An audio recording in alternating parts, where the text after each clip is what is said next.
This is some of the coldest air of the season that we've seen so far. And again, because it's pushing so far south, our storm threat has been pushed way to the south as well. Take a look at these wind chills too. Not only is it cold, you've got the wind just biting things. So wind chills heading into early tomorrow morning across parts of Wisconsin, Minnesota, 30, 40 below zero, even into the Ohio Valley. We're pushing close to 20 below here for places like Columbus, Indianapolis, back towards Chicago, up into Michigan, a little bit warmer. How about that? Lake Michigan saving you again. Instead of being 20 to 30 below, you're in the teens below zero with the wind chill factor. And air temperatures here, by the way, will probably be close to or below zero as well as this Arctic air pushes south. Let's look at the precipitation. We're going to kind of time things out into Texas. But first, I do want to show you what's going on across the Northeast because we do have that snow here that will be starting to wrap up as we head through the overnight. You're starting to see that already across places like Northern Virginia into Maryland. It'll continue to wind down for eastern PA into New Jersey.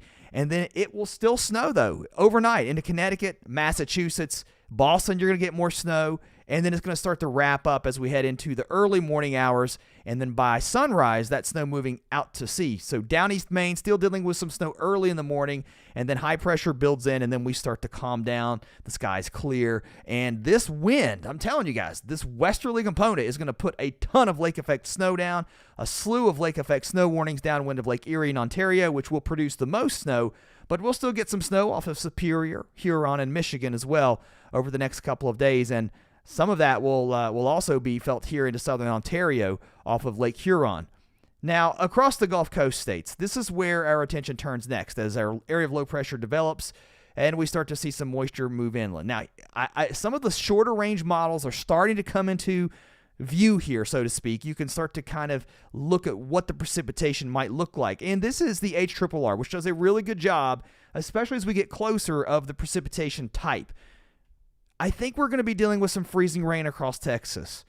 Don't get too excited just yet, especially for places like Victoria, Corpus Christi. Now, even over toward Houston, we could start as some freezing rain and some ice and some sleet, and then we change over to snow. As our surface low develops here, you'll probably dynamically cool the atmosphere enough that you start to get that snow across southeast Texas, north of Houston, over into Louisiana, Baton Rouge, Lake Charles, along the I-10 corridor. It looks like some snow is on the way here. Now, back into Texas, up towards Dallas, this isn't your snow, Texarkana. It's all south of you, and that's where all of the warnings are. So if we pop over to those, we'll zoom back over to Texas, and we'll take a look at these slew of warnings.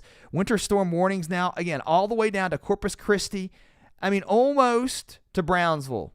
Not quite. Cold weather advisories, I'm not sure what those are. You can head to weather.gov. I mean, there's a slew of them out now. But winter storm warnings for Austin, San Antonio, Houston. We've got the cold weather and the snow and the ice on the way. Again, back towards Victoria.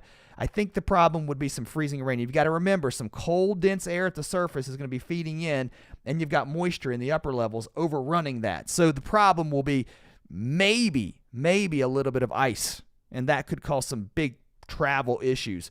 Either way you shake it, a little bit of wintry precipitation this far south causes big problems. Let's move this ahead in time as we head through now. What is this timestamp? Always here at the top, by the way, if you're just coming by for the first time. This would be Tuesday morning now. So really, Monday night into Tuesday, that's when we really start to see that precipitation field increase across Texas. Here's a different look. This is the GFS. It's a little more snowy, those global models. I don't know that they really refine the precipitation type as much as the smaller scale, really mesoscale, that's the small scale, models do, like the HRRR, and even the NAM does a good job too, with some of the small scale precipitation types. As we head now into Tuesday afternoon, some of the snow gets heavy, and we're talking about heavy snow in the afternoon in Louisiana. Just mind-boggling. A slew of winter storm warnings here, too, over into Louisiana. Those continue. Again, as I said, Lake Charles, over to Lafayette, Baton Rouge, even New Orleans. I don't know. I mean, that's crazy, right? We've got winter storm warnings all the way down into the French Quarter. I mean, that's just insane. Crazy. The winter storm warnings stop here, and it's not because the winter weather is going to stop. As you get up towards Hattiesburg and areas to the east, It's just because we're not close enough in time. That confidence will grow. We'll probably see that change. Winter storm watches, though, for Pensacola, Tallahassee, Gainesville, Jacksonville. Valdosta, Georgia, under winter storm watches. That goes all the way to the coast. So this is an impressive system and an impressive area of cold air that's just entrenched across the eastern part of the country. Let's go back to the precipitation, and let's take it a little bit closer here into South Texas. This is really zooming in on that ice here. First, starting across South Texas as our moisture comes in off of the Gulf, we'll start to see that rain. And again, the cold air undercutting that moisture, so the potential for some ice develops heading into Monday night. And again, it doesn't take much, guys. It just takes a little bit to break that surface, and you've got big problems. And now we're looking at some snow here to the north of that. That continues. I think we get the snow into Houston. I think it's going to be very close. You may just end up with some sleet, freezing rain, and then over to snow. The closer you are to the coast, the better chance, I think, of seeing freezing rain. And look at the idea that we get freezing rain offshore. Impressive to see that as well. And maybe even some ice on the tail end of this precipitation shield here way into South Texas. Let's talk about snow totals, too, before we move ahead too far. This is the official forecast numbers from the National Weather Service. Up toward Houston, 3.8 if you want to split hairs. That's the official forecast. So what, 2 to 4? If you get some sleet here, especially on the southern side of town, you may end up with, an inch or so and then some sleet, or maybe half an inch of snow and then more sleet and freezing rain and ice, or a glaze of ice. So a lot of potential here for maybe a bust with that precipitation type. Now, the further north and east you go, I think you end up with more snow as you get towards the Louisiana border, especially. As you head south towards Corpus Christi, I think the problem will be the ice here. If you look at the freezing rain totals, you can kind of see that. It's not a lot, but it's certainly showing up in the official forecast. That's what we're looking at. This is not a model data. We're looking at forecast numbers based on the forecast that the National Weather Service is putting out. These are continued now to the east. Take a look. Here we go into Louisiana. Officially here across central Louisiana, close to half a foot of snow. If we get half a foot of snow in Lake Charles, that's pretty wild. And you're also talking about a solid 3 to 6. I think that's what we're looking at, solid 3 to 6 here through the heavier bands. And some of the overperforming bands may put out close to 8, maybe more. So pretty wild to see. Now, as you head further to the east, those snow totals, at least in the forecast, start to trail off a little bit. Now, southern Mississippi, over towards Hattiesburg, Gulfport, east of that over to Mobile, you start to see these totals drift off a little bit, especially over here towards Mobile. You're talking about an inch of snow. But when's the last time you've seen a forecast for, much less any snow, half an inch of snow for Pensacola or Destin? I don't know. I don't remember it. It's been a long time. Maybe someone else could say. So here we go. We're going to continue to track this off to the east. Lighter snow into Georgia. And eventually, this moves to the north and east. So now we're looking at North Carolina as well for some snow. Not a lot, though. And by the way, here's a closer look here into Florida, right here near Mobile. An inch or two. Further to the north and east, winter storm watches out again here into parts of Florida and southern parts of Georgia. The official forecast, 1 to 3, I think, especially back here, but up close to South Carolina, here into the low country, more like an inch or so. And then further to the north and east, those totals trail off. I think the problem here is growing for ice, freezing rain across parts of Florida and southern Georgia. So when you look back at these snow totals and they trail off and you go, why do we have winter storm watches? Unfortunately, it may be because of the freezing rain. To the north and east of this, as your low moves to the south, it's not going to come up the coast, but there could be just enough influence right here. And this has been consistent, and the forecast also is showing this right here along the coast for some snow, and maybe an inch or two from southeast Virginia, right here around Norfolk, Virginia Beach, along the coast. Very close here, and the European giving the idea of that happening as well. And the European doesn't do as good of a job, especially depicting where the rain, sleet, freezing rain line will be, and then just over to plain rain. But you get the idea of the southern precipitation. Let's go on beyond this because it's going to stay cold all week as this Arctic chill just blasts down into Texas and into the southeast. We see some light snow and precipitation up here into Minnesota and Wisconsin. We've just not seen very much snow at all here this year. one would argue a snow drought, if you will.